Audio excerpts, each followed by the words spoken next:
красивия Гьотеборг. Българите и румънците го нападнахме Гьотеборг яката.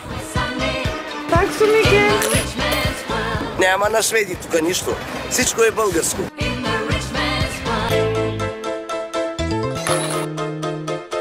Защо не снимаш сега? Има и много българи, където просто тук.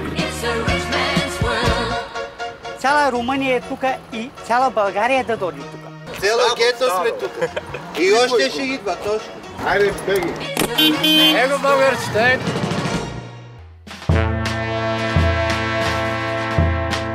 Тук не ти разбере. Това не е ромска махала.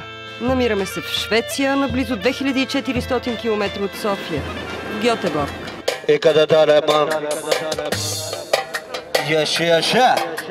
На пазар сме. Тук живеят 500 000 души от общо 9 милиона и половина население на Швеция. Държавата е известна с едни от най-високите данъци, близо 50%, и толерантността си към чужденците. Аз дойдох тук и се настаних. Аз пробвах Италия, Гърция, Германия пробвах. Не ми хареса гълъбче. Настаних се в Швеция. Трифон сега. Българин съм, кореняк, Левчелия съм, от Левски съм. Гара Левски, пази багажа. Пази багажа. Кореняк, Левчелия съм и имам професия автомонтьор. Тук се настаних. Тук най-ми е хубаво в Гьотеборг, защото хората са много добри. Какво снимаш? Снимай! Так! И на мен се набарахме тук познати, тъйни и джамбиш. Разбираме, че в Швеция от година-две е пълно с български роми, които се възползват от възможността да просят безнаказано в скандинавската държава. Какво снимаш? Снимай! 3 крона съм взимала, 5 от сутринта. В България има ли това, което има тук? Тук има всичко.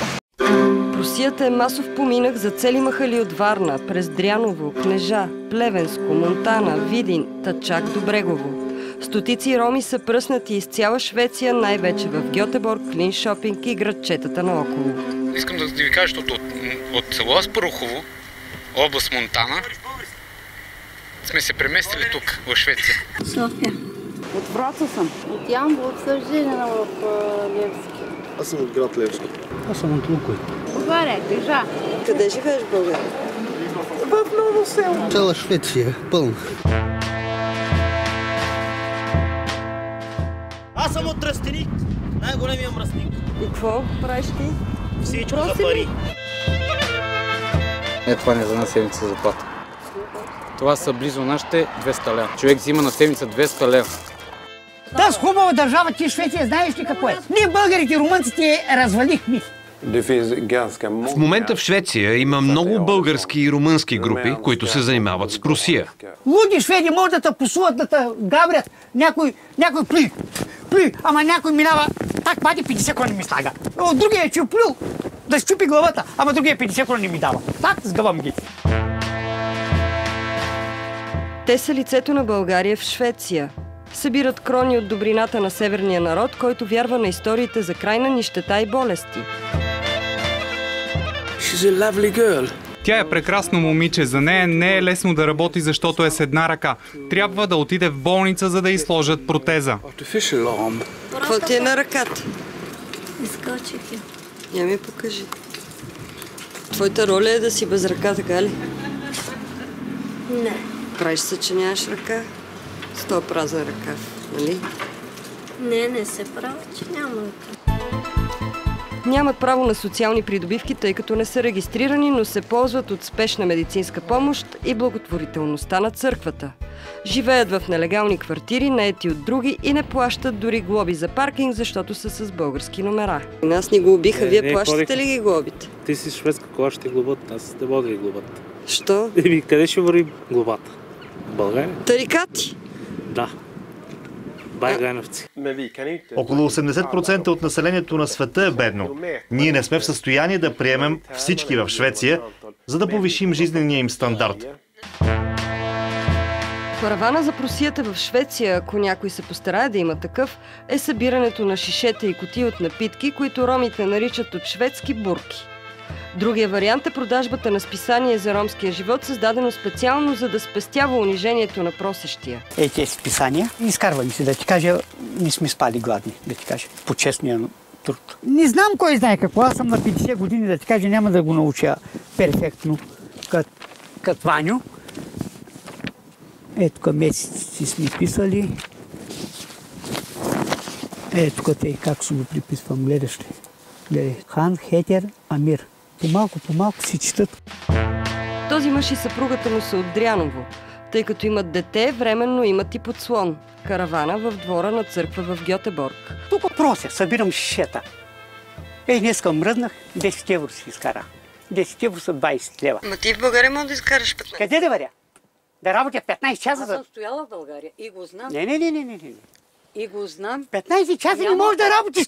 Ти добре ли си с такова или кажи ми какво да работя? Да те видя, че едеш или си живееш добре, а то стои гладен, да те лопна в главата, да ти взема от тебе всичко и да варя после 20 години в затвора ли?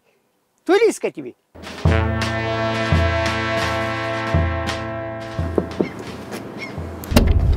Ти колко си голям? 12 години. И какво правиш тук? И какво да правим? Просим какво да правим. То се разчува. Било тук, било в Финландия, било във Франция. Съзнай какво вари. Ти просиш? Жена ми проси, аз с детето съм си в буса. Къде спите? В буса. Горан ни разказва схемата за магазините. Местата струват пари. Искам да прося аз. Обаче, като залегна някъде на тротуара, няма място. Слизам на пияцата долу, де си била днеска. Искам някой магазин да търся. Ама тях ли ги питаш кой има? Все някой ще даде. И намирам един магазин за 1000 крони. 1000 крони са 100 евро някъде. На ден ли, на месец ли, на как? Не, купуваш го, направо магазина го купуваш. И си стоиш там да просиш. Това, разбира се, е пълен абсурд. Не можеш да продаваш тротуарно място, на което самият ти не си собственик. Това е необичайна ситуация за нашето общество. Не сме имали просяци от много години. Ние имаме смелостта да говорим, че масовата емиграция струва прекалено скъпо и не е добре за Швеция. Според неофициални данни, парите, които се изкарват от седене с чаша в ръка, не са малко. Никой не гони просещите. Основният им проблем е борбата за територии с румънците. Всички шефови са тук румънци и българи. Мястото е техно. Върви сега ти там да седнеш и виж какво става с теб. Къде ще вървиш? Ще заминаваш болницата. Ще те бият. Ако не, ще плащаш и сядаш. И мен тук бяха дошли да ме бият румънки. Така казват. Аз тук стоя 2 години. То е моето място. Ми викат, това е моя магазин, ставай тук, махай се. Той казва, направо ще те пребие, казвам. Ще ми мачки, направо ще ми фръга с водата. Той иска да я плаше брата, да бие брат ми с ножата. 1 евро е равно на приблизително 10 крони. Казват, че изкарват по 100-200 крони на ден или грубо 40 лева. Колко събират всъщност от така наречената работа, никой не знае. Къде отиват парите също, но за това по-късно. Едно е ясно, в националния класификатор на професиите трябва да се впише още една – професия просяк, с необлагаеми и недекларирани доходи. Тук умението седиш пред магазина и това е чакаш. В България защо влезем да крадем за 20 лева? Няма смисъл. А тук си взимаме повече. Ама не бе така, що се смееш сега? На теб подобно ли ти цял ден в България да седиш да не изкарваш нищо? Тук е по-добре. Тук за 2 часа 400 лева български пари. Ако обичате, не ме снимайте, не ме снимайте. По-малко го изкарвам, колкото за храната. Плащам си квартира. И колко изкарваш тук? Колко? 100-150 крона. И по колко изкарваш? Колко да, сетим с кадар за тях. Няма да... Що? Ти седиш тук по цял ден, просиш, пък сега бягаш от камерата. Що?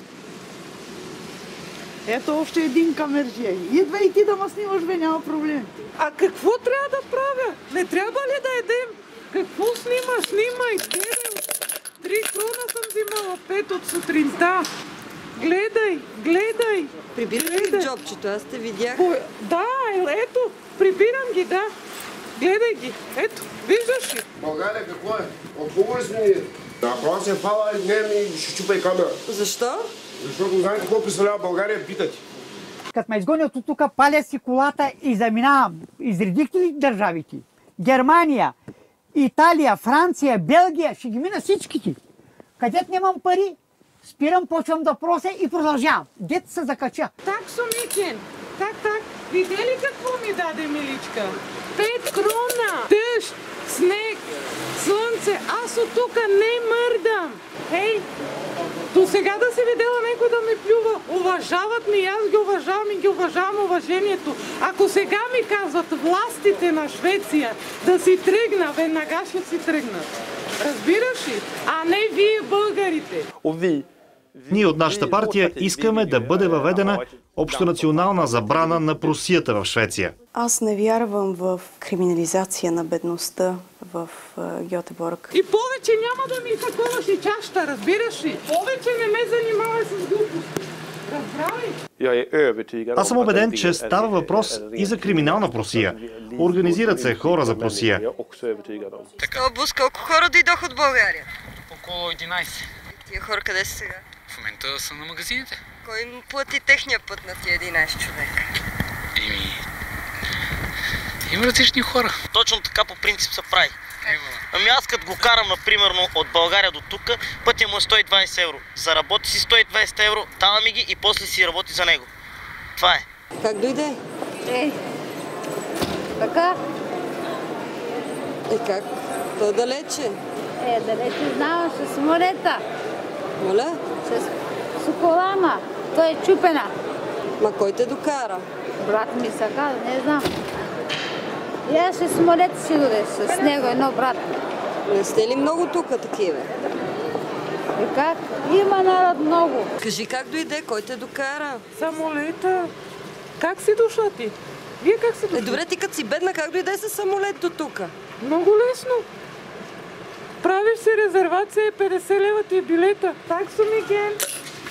Виждаш ли какво са ми дали? Виж? Ти как дойде с автомобил, с кола, с бус? С бус съм дошла. Събрахме се 5 човека и дойдохме с моя бус. Бусът е лично мой. Толкова си бедна, че имаш бус. Толкова съм бедна. Остави ме сега. Да кажем, имаме една група хора и те вършат това по един добър начин.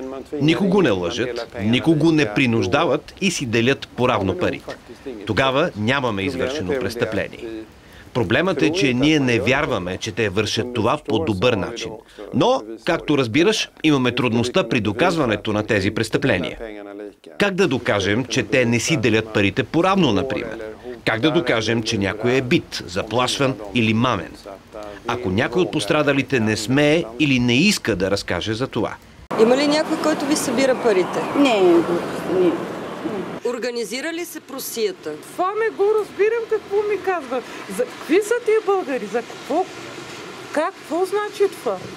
Имаме сведения, че част от идващите тук да просят са излъгани. Обещана им е била обща работа, бране на боровинки или почистване. Но когато пристигат, се разбира, че работа за тях няма и са принудени да седят по улиците и да просят. Аз тук дойдох от първото да бера боровинка. И видях вече, че няма боровинка. И съм пробвала и гледам, че хората ми дават. И за това... Боровинката на януари месец боровинка няма. Това има дежурното извинение, боровинката. А кой ти каза за боровинките? Ти откъде въобще разбра за Швеция като държава? Ама, че дават го по вестниците. Чула съм от той, от той. От кого си чула? От много хора в България. Ма от кои са тия хора? От твоето село ли са? Откъде си? Ние сме тук. От кого имаш информацията? А ти как разбра, че тук можеш да просиш? Народ, той тук е народ да просят. Всичките народа идат тук. Я няма да да просят. Виж, си правя операция, берам си пари. Добре си облечена. Какво съм добре облечена? Кой те докара? Аз и мъжа ми сме дошли с колата. Не съм дошла с нито съм докарала някой, да проси. Мисълта ми е, а и твоята е цел такава, че съм докарала някой или някой ме е докарал мене да прося. Не. Стигнах с самолета, Ма кой те докара? Приятели. Аз съм се издължил за това, дето са ме докарали до тук и това е. 700 лева има да връщам, 800 по-точно. И моите си, нали, каквото продадох там, имах телевизия, едно друго, продадох само да идвам. Никой нито ме е докарал, нито изнудавам човек, нито ме изнудават. Просто аз съм си дошла и за мене си работи. Отиде там в България, снимай уния бедните, къде пускат хората пари и те ги крадат. Затова са циганите тук. Ще гласуват на жена ми политици вече, никой няма гласува за тях. Да. Малко се дигай бе крилото, те го свалят. Виждам, беше ми приятно. Правят се пари. Абе какви пари ще виждаш, и какво съм изкарал? Ти може би не, ама ако някой има 10 като тебе, ще направи пари. Може би с 10 или с 9, по-нахално може би. Просто аз виждаш как. Сама виждаш как хората ми сагат и наред оставят и чакат. Само на Бога да ме държи, да не се разболявам, да съм жив и здрав и лекарства, джоба ми и т.н. имат ходят. Те си имат хора сега, имат са определени хора долу, аз не общувам много с тях. Като си довела 8 човека, ще им береш гелето. Те са си работници към тях. Те си просят и им дават, комисионно им дават. Повечето на 50 на 50 познавам момчета, че и просят, ама има и такива, дет не могат да ходят и казвам не дъгъв и му вземат всичко. Колко събираш на ден? Малко, Я не знам да чета, Да кажи колко? Колко? Я не знам, Я не знам да броя. Не знам. И кой ги брои? Брат ми. А къде е брат ти? Не знам къде е. Много от тях са под ръководството на авторитарни лидери, които ги експлоатират. И общо взето лидерът е този, който разполага с изкараните от Прусия пари. Това е най-евтиния паркинг, намира се в центъра на Гьотеборг. Има десетки коли с български номера. Докато десетки просеци заработват пред магазините, тези момчета не правят нищо. Какво правите тук? Какво правим? Работим, като има работа, няма работа. Някой ден работим, някой ден почиваме. А каква работа има?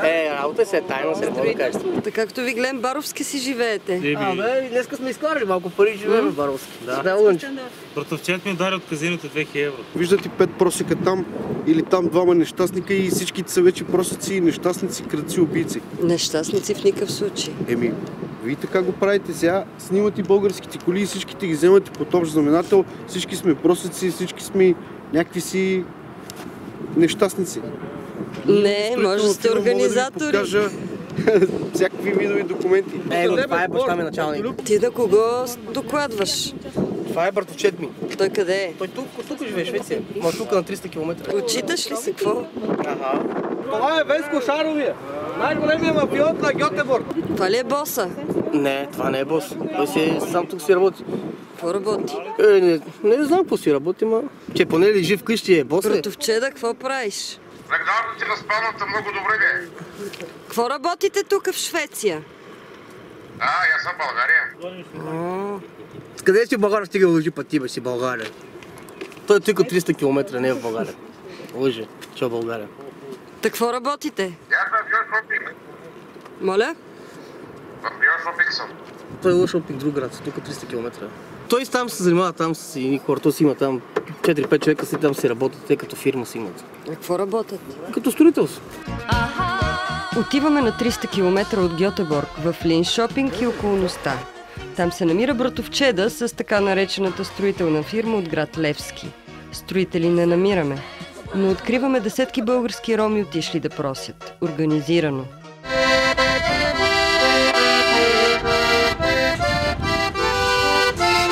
Там срещаме този мъж, който разказва, че е бил излъган. Какво ти бяха казали?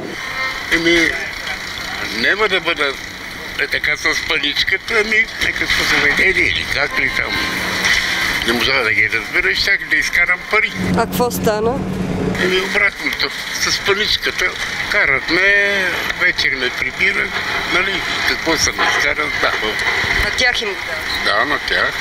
Кои са лидерите, каква е схемата и как изглеждат къщите им в България, ще ви покажем в следващия епизод.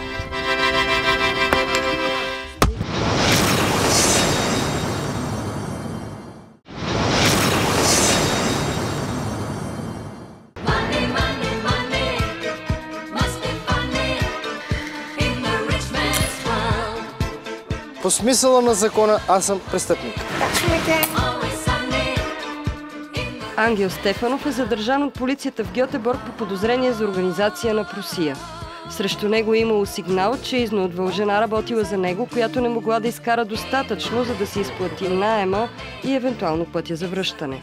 Без да съм направил нищо на Иванка. Само е казал, аз работих при Иван. И това беше достатъчно основание да бъда арестуван и да спа 3 дена в затвора. Срещаме се с Ангел на гарата в Гьотеборг. Той не крие с какво се занимава и се съгласява да разкаже и покаже организацията, за да изчисти името си. Ангел държи поне 5 места пред различни магазини в града.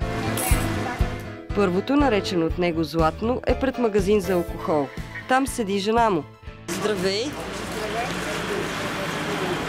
Какво работиш? Прося. Защо? Защото няма работа в България. Той сега така ти каза да кажеш. Аз го чух. Не, че ме е казал той да ми. Не е ли гадно мъжът ти да те оставя да просиш? Като няма работа, той не ме кара на село, аз искам да прося. Добре, ама не ти ли е гадно да храниш мъжът и ти по цял ден да висиш тук, той само да събира парите? Значи той му пази по този начин, защото има всякакви тук. По този начин знам, че има някой след гърба ми, който може да му защити. Аз съм организатора, който ви събира, кой ви е довел тук в Швеция на работа. По смисъла на закона съм престъпник. Ние за себе си знаем, че не сме. Това е. Което клича, да, помагам на децата си. Но всъщност тези пари, които клича и прося и се унижавам по този начин, пак в България влизат. Значи ние сме много добри инвеститори на България. Когато съм могъл, аз съм бил доставчика, днеска не е едно време. Намерили сме начин да излезем от нищетата по този начин. И повярвайте ми, добре сме. Имаме пари. Имитирате бедност. Имитирам бедност? В какъв смисъл? Имам пари, защото съм тук. А в България, ако се върна, ще бъда отново беден. 2 евро. В България какво знаят, че работиш? В България по полето, малини, ягоди, копая. Мъжа ми работеше. А знаят ли в България, че просиш? Не. Имаме голямо богатство в България. Нашия син винаги е бил отличник. Какво учи? Промишлена електроника. Кажи ми колко хора работят за тебе? Не, те не работят за мене. Ние сме един колектив, събираме всичко на куп и делим поравно. Почти. Кажи ми твоята роля, каква е? Се грижа за храната, за защита, деца казва нещо като секюрит за тях. Ако не съм аз, румънците събират на група по 10-15 човека, бият ги, гонят ги, взимат им местата. А тук в Швеция нямаш ли място за сядане, нямаш работа. Много съм доволен от него. Ако не е той, аз може би да съм умел полицията. Той ме поддържа, този човек. Ти взимаш ли им парите или някаква част от парите им? Някои ми дават някой по-мъничко от тях, по техните пари, но в случая господина не може да си сплати квартирата. Квартирата не може да се плати и заради това ще събираме всички общо пари да си го пратим за България. Ще му платим пътя, се прибира. Да, ма те по някакъв начин, като не могат да си избият пътя, който ти си им платил, те ти стават вечно задължени. Аз не ги изнудвам по този начин. А как? Не ги изнудвам по никакъв начин. Ние си взаимопомагаме. Твърди се, че такива като тебе събират хора. След това другите тия събраните не могат да си издължат парите за транспорта и така по някакъв начин работят за вас. Такова нещо съм чул в интернет за румънците, където им дават пари срещу лихва. Да дойдат да работят в Швеция и после ги изнудват заради големи суми. Тук не е изнудване, това е логично. Платил съм му пътя 200-300 лева, идва тук за ден и половина се изплаща и после работи за себе си. Ти играеш ролята на сводника. Ако тия жени, дет ги наобиколихме, не са просекини, а са проститутки, ти ще си сводник. Да, така погледнато на нещата, да. Това е място, където съм седял 8 месеца с цената на много борби. Аз направих рекорда от 4800 крони за една вечер. 1000 лева български близо. Здравей, Трифонке! Освен дъжд, пари има ли? Няма днеска. Отделяш ли му по-малко пари на него? Не. Плащам си каквото мой... Отделя, дава ми, няма да заобикаляш. Ние нищо лошо не правим. Няма. Кажи истината. Не. Него го обвиняват, че е организатор на група. Не, това нещо. Money, must be funny in the rich man's world. групи има такива? Много са. Квартири 20. Може би няма и 20. Колко души са в една квартира? Средно 10. Българи? Цигани. Да кажем, това са 200 човека по квартири и може би още 3 пъти по толкова са по коли, бусове, мостове. Различни краища по крайните на града. Някои биха казали, че имитирате бедност. В повечето случаи сме били находчиви. Това да събереш група хора, да им намериш работа, за мен по-скоро трябва да е похвално, не трябва да е... Работа се нарича просия в случая. А в България какво е? Пасивно умиране от глад. Тук е активно просене. Активно просене с пари. Повярвайте ми, с пари. Я ми разкажи къде държите парите. В квартирата ще ви покажа. Ангел ни води в квартирата, където след малко ще се приберат всички, които организира. Жената свидетелствува срещу Ангел, разказва, че офиса му е в кухнята и че ползва шкаф за сейф. Той твърди, че не е насилвал никого и ни показва така наречения си офис. Всеки си има собствена торба с пари. Кутия с пари, кутия с пари, друга. Има ли бележки? Всеко си има бележка. А това ти е сейфа? Да, това не е сейфа. Това на колко хора турбичките са тук? 5 двойки. Големият бизнесмен. Ай, прибири се вече, че е студено. Да, прибири се. Малино! Изкарай си парите, покажи кой си изкарал днеска. Спокойно. Това са журналисти от България. Няма от какво да се опасяваш. Тя по принцип, само тя си идва с по-малко. Може би, защото е по-нахраненка. И си казват, той момиче не е гладовало. Но по принцип, 400-500 крони. Това означава 50-60 евро. Почти всеки си ги носи днеска. С цената на нищо, такива пари в България не могат да се направят. Що смяташ, че е по-добре да просиш, отколкото да отидеш на полето? До кое време ще караш ти на полето цял ден за 12 лева, нали? Ти на колко си години? На 19. И смяташ, че вече не можеш да си на полето? Ами, вече съм голяма. За мен тия 12 лева за целия ми ден на мен не ми достигат до никъде. Веска, онова дребно човече. Спокойно, Вески, спокойно ти се оплаши, спокойно. Спокойно. Спокойно ти казах. Щом аз съм спокоен, това не е полиция. Спокойно. Тя е с нас от самото начало. Колко имаш на хартия? На хартия 120. Покажи, не бой се. Покажи, не бой се. Ти не му ли даваш нещо за квартира, за това, че те е довел? Не. От кога си тук? 3 години. Кой те доведе? Вески, не дей да лъжиш. Дошла си с пилето и с Юлка. Не искам никакви лъжи. Това ли е твоето съкровище? Да. Знаеш ли колко пари имаш? Сега не. Искаш ли някой ден да се прибереш да ги изхарчиш тия пари? Не. Никога не става се отивам в България. Имаш ли мечта? Още не. Тя иска да има това, което в България никога не е имала. Храна, цигари и бира. Да, ама някой ако види просъците, че пушат, че пият, че имат реално какво да ядат. Аз не бих нарекал това измама. Ние се възползваме от тази пролука. Сигурно е забранено, докато просят да пушат, пример. Хората те гледат, че пушиш, си казват ти, не си чак толкова сиромах, щом пушиш. Ама ето, пушещия човек е просяк. Има си пари за цигари, има си пари за бира, има си пари за всичко. Утре ще отиде пак и ще се прави, че няма. Да, ама ако не отиде, няма да има нито цигари, нито храна, нито нещо. Колко съм изкарала? Ами горе-долу 60 лева. 70. Първоначално беше трудно. Свикваш, бе. Няма къде да отидеш. Свикваш. Седиш и това. Човек е страхва. Съзнавам, че излагам моята страна. Някой път повече. Какво беше първото нещо, което научи за просията?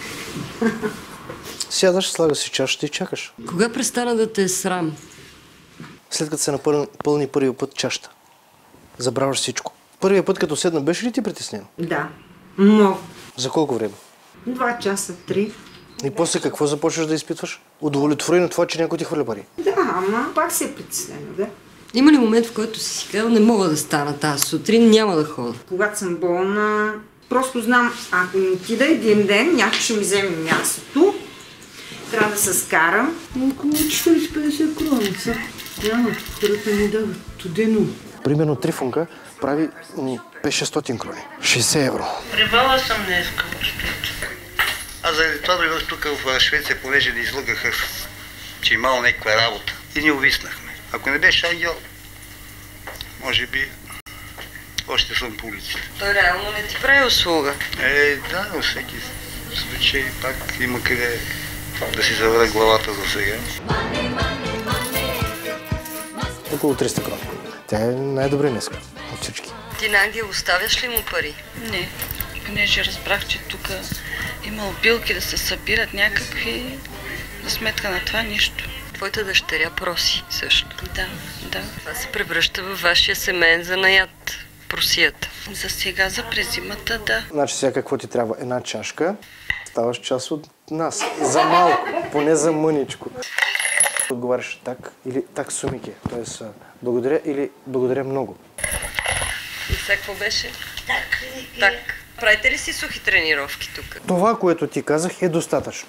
Аз цял живот съм бил началник. Трябваше ми половин час преди да седна. Трепераха ми ръцете. Хората минават и хвърлят стотинки. Леко стана половин чаша, като ги погледнах, че то е сериозна сума. И вечерта, когато преброих, че съм изкарал 500 крони, превърнат в български пари, 100 лева, аз си казах, това са много пари. Следващия ден аз нямах търпение, кога ще се съмни, да стигна на мястото и да отида пак да седна на място.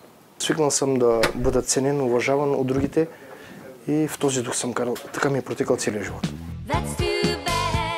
И когато някой обърне нещата с някаква глупост, ме превърне в криминално проявен, аз се изнервям и ставам съвсем друг човек. А то другия човек, знаеш как, никак не е разсъждавал правилно.